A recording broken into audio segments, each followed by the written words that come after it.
Shalom, giving all praises to Yahweh Bashem Al Shai Bashem Kakodah. Shalom to the 144,000 and the rest of the elect out there. Shalom to you all. And this is going to be the second installment of Babylon the Great is Fallen. This is Isaiah chapter 34. I'm going to read it in the, listen to it in the NLT, and I will stop it from time to time and maybe add a precept or thought to it. See, when you read these scriptures, the various scriptures, the prophecies, whether it be Daniel 7, Daniel 2, Daniel 12, Isaiah 13, which was my first installment. I went through Isaiah 13, and Isaiah 34. It's talking about the same event. Ezekiel 30, 38, 39. It's talking about the same event. When you go to throughout the book of Revelation, the War of Armageddon is the same event. The only place it mentions Armageddon is Revelation 16. But Isaiah 13, Isaiah 24, and so forth, even Isaiah 14, it goes into it. You check out these Bible scholars, Christian scholars, mainly Edomites. You go to the various, you go to the Bible Hub and commentary, and you read these prophetic scriptures, which is all the same event, but they'll say it's based upon the scripture. They'll say this represents this and that happened. No, it's all the same event. So this, all throughout the scriptures, the prophetic scriptures, the main thing that these prophets wrote down was the destruction, but in different, they saw a different picture, a different movie. So we're going to start. We're in the 34th chapter. Fair use, fair use, fair use. Come here and listen, O nations of the earth. Let the world and everything in it hear my words. For the Lord is enraged against the nations. His fury is against all their armies. Right, the nations outside of Israel. It says, for Yahweh is enraged against the nations. His fury is against all their armies. Number one on the list is Babylon the Great and the EU nations, but the number one on the top list, the top of the list is Babylon the Great, which we all know is the U.S. Because the European Union nations, EU nations, the NATO nations, they're not going to be destroyed. They're going to get hit. I see them getting hit. If they don't get hit, the whole planet's going to be jacked up by the earthquake, because the whole earth is going to quake, rock back and forth from the missiles. It's going to rock the whole planet Earth. It says the heaven shall be shaken. He will completely destroy them, bringing about their slaughter. Right, he will completely destroy them, dooming them to slaughter. Dooming them to slaughter. A slaughter, you go to a group of people, you see people in the house or an auditorium or whatever, and let's say there's 200 people and you kill 20 of them. They'll call it a slaughter, but a slaughter is when you kill everybody. The head guy says you kill all of them. That would be considered a slaughter. And Babylon the Great will be slaughtered. There'll be not one remaining, not one animal, nothing.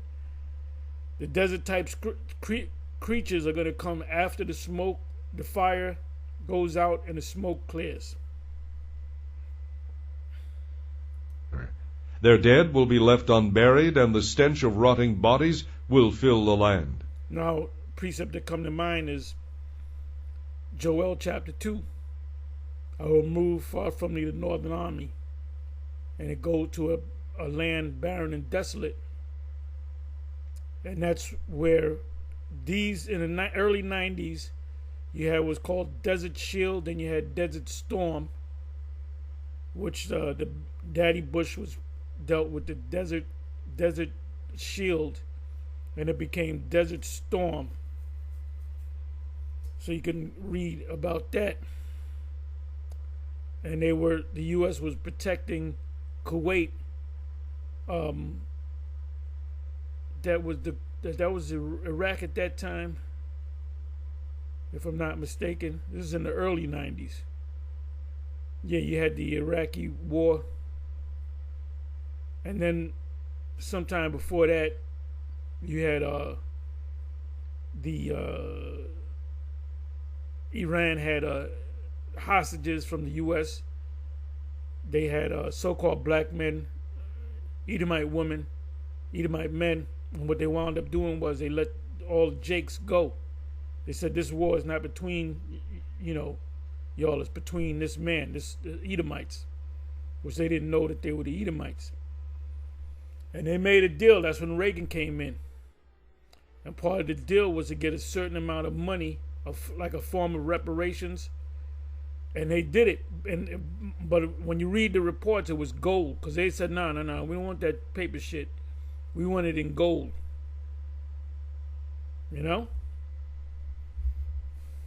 Real money is gold. If you go to a court lawsuit, you want to try to, if you sue a major company, your prayer is for $10 million, you should want it in gold.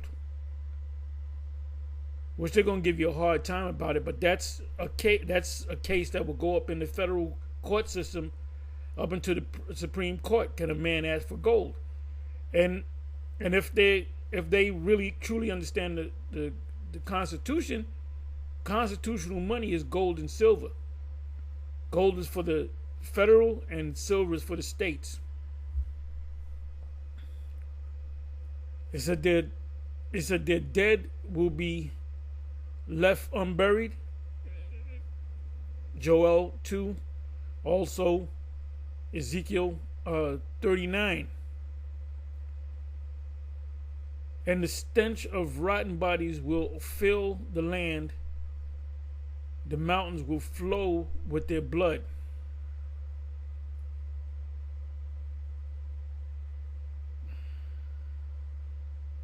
So in the 4th verse,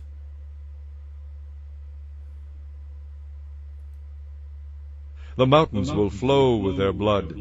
The heavens above will melt away and disappear like a rolled up scroll. The stars will fall from the sky. That's the mushroom cloud. If you don't know, well, now you know. It says the heaven, let me bring that back.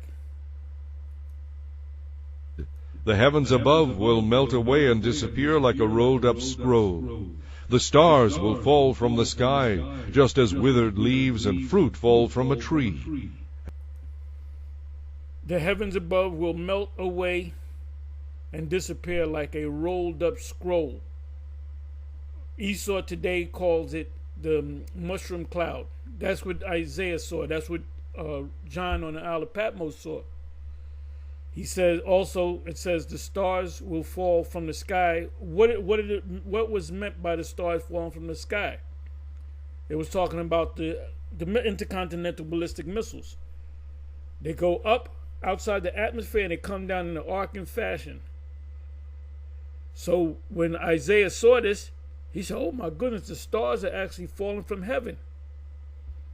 Those stars were the missiles. Like withered leaves from a grapevine or shriveled figs from a tree. If you lived in the Middle East, where they grow figs in a tree, when you got a ripened fig, wind comes along and blows it off the tree. That's why it said shriveled figs from a tree. So when a wind hits the fig, if you're in the way of a fig, the fig's gonna hit you in the head. It's not gonna hurt you. So that's what Isaiah compared the missiles to. I don't know if they went up there and told you they didn't have ICBMs back there. And I said in previous videos that every prophecy, end-time prophecy that the prophets received, the ancient prophets received, Jeremiah, Ezekiel, Isaiah, the list goes on and on. They had no clue what was happening, what these visions represent. Their job was to just write it down. Our job is to break it down because we know exactly what Isaiah saw, Jeremiah, Ezekiel, Joel, Obadiah, all these prophets, Zechariah. How you living? Inside joke, that goes way back. If you know what I'm talking about, you good. You got to be an old one West to know what I'm talking about. And when my sword, I'm sorry, let me let it roll. So we're in the 5th verse. When my sword has finished its work in the heavens, then watch. It will fall upon Edom, the nation. Can't get around it. Can't get around it. So this is another thing that you're going to ask these Christians. You get to control the narrative, and you go into they do not. Vocab is clueless when it comes to prophecies. God logic is clueless when it comes to the prophecies. Shimon is clueless when it comes to the prophecy. That's why anytime they encounter you, if you notice, they never go into the prophecies. They stay away from the prophecies because they don't teach you the prophecies in the theological seminary. Every once in a while you see vocab attempt to break down maybe Revelation 18 or Revelation 12, and it's a joke. It's like me watching him is like watching a stand-up comedian. I get a good laugh.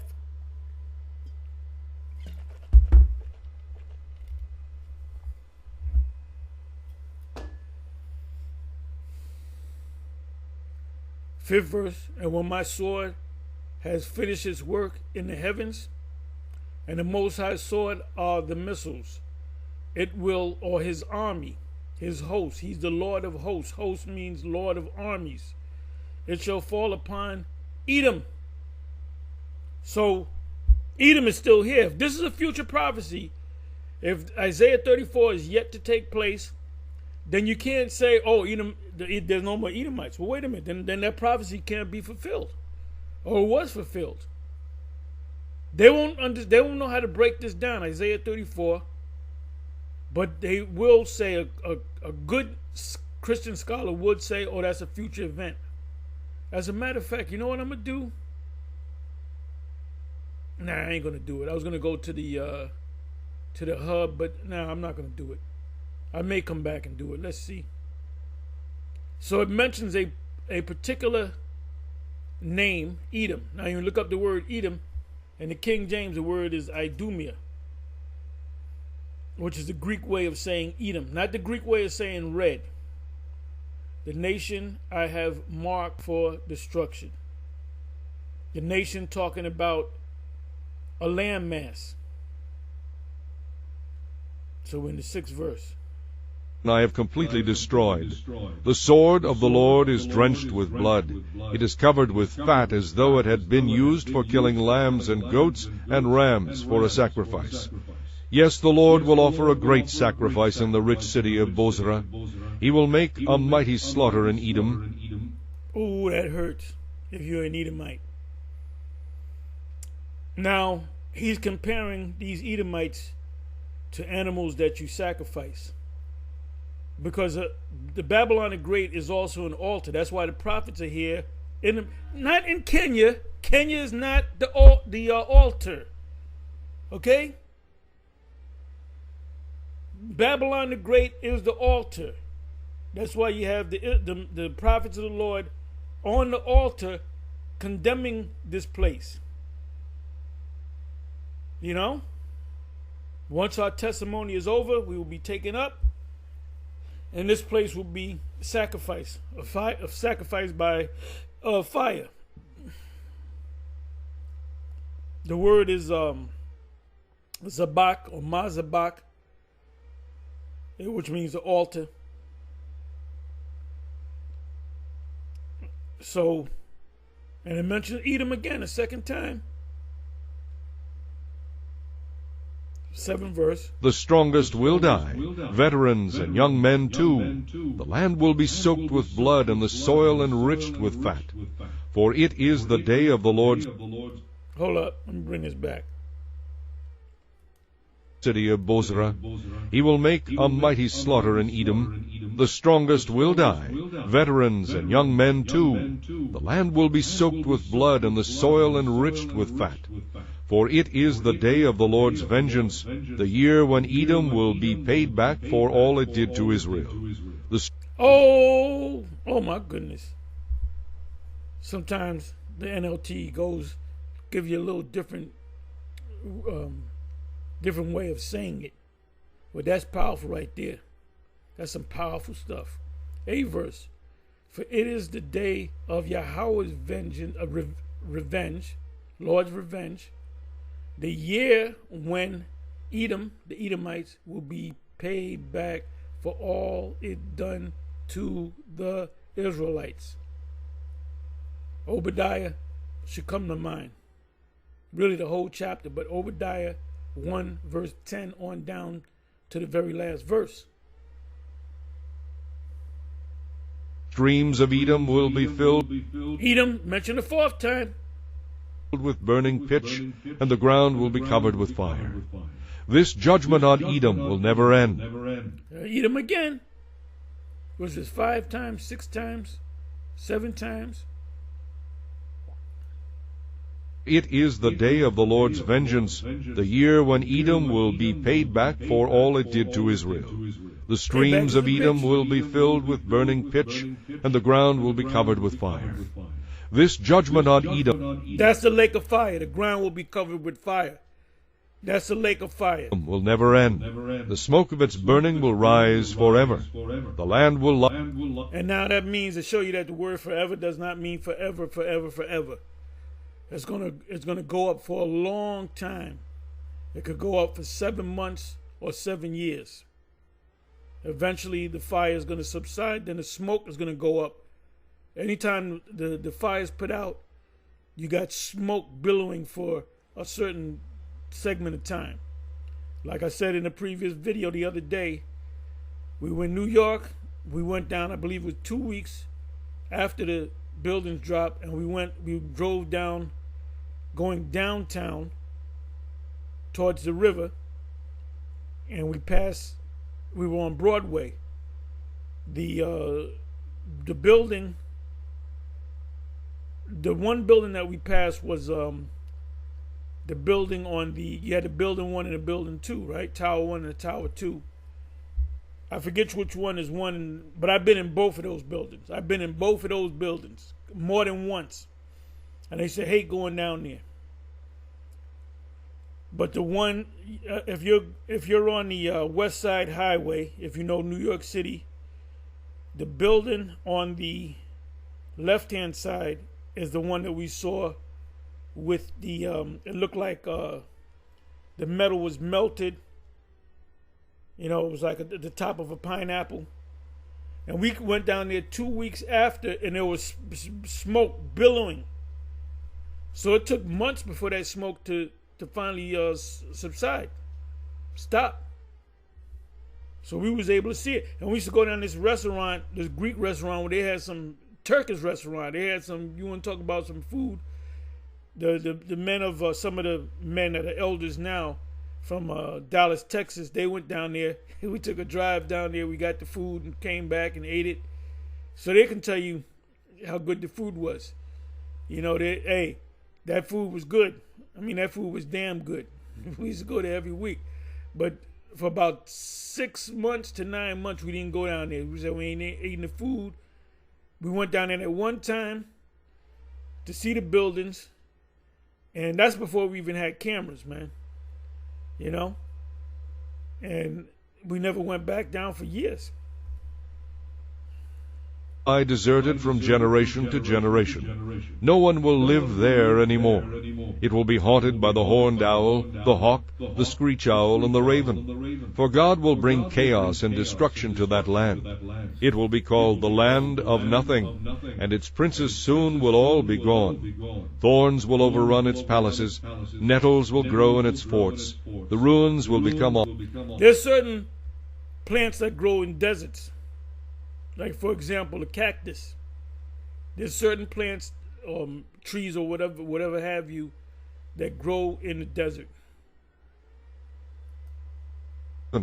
For God will bring chaos and destruction to that land. It will be called the land of nothing, and its princes soon will all be gone. Thorns will overrun its palaces, nettles will grow in its forts. The ruins will become a haunt for jackals and a home for ostriches. Wild animals of the desert will mingle there with hyenas, their howls filling the night. Wild goats will bleat at one another among the ruins, and night creatures will come there to rest. There the owl will make her nest and lay her eggs. She will hatch her young and cover them with her wings. And the vultures will come, each one with its mate. Search the book of the Lord and see what he will do. He will not miss a single detail. Not one of these birds and animals will be missing, and none will lack a mate, for the Lord has promised this. His Spirit will make it all come true. He has surveyed and divided the land and deeded it over to those creatures. They will possess it forever, from generation to generation. Chapter 35. Even the wilderness will rejoice in those days. The desert will blossom with flowers. Yes, there will be an abundance of flowers and singing and joy. And that's the kingdom. Chapter 34. That's the kingdom. So, let me come back over here.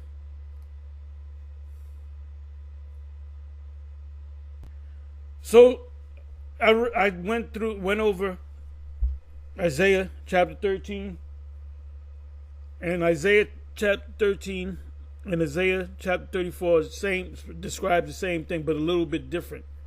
And the 34th chapter describes Babylon as being an altar, that there will be a burnt sacrifice done on this altar once we leave. It says, search the book of the Lord and see what he will do. That's who does that apply to? The prophets today. So what do we search? We search for what the prophets of old did, and we know what these prophecies mean. Search the book of Yahweh and see what he will do. Future tense. Not one of these birds and animals will be missing, and none will lack a mate. Yahweh has promised this. His Spirit will make it all come true. He has surveyed and divided the land and deeded it over to those creatures. In other words, this is your land. Y'all can, because there ain't no human gonna be here, so this is y'all can have it. Y'all can have it. They will possess it forever, from generation to generation. Of animals. These are animals. So anyway, with that, shalom, on to the next. Shalom.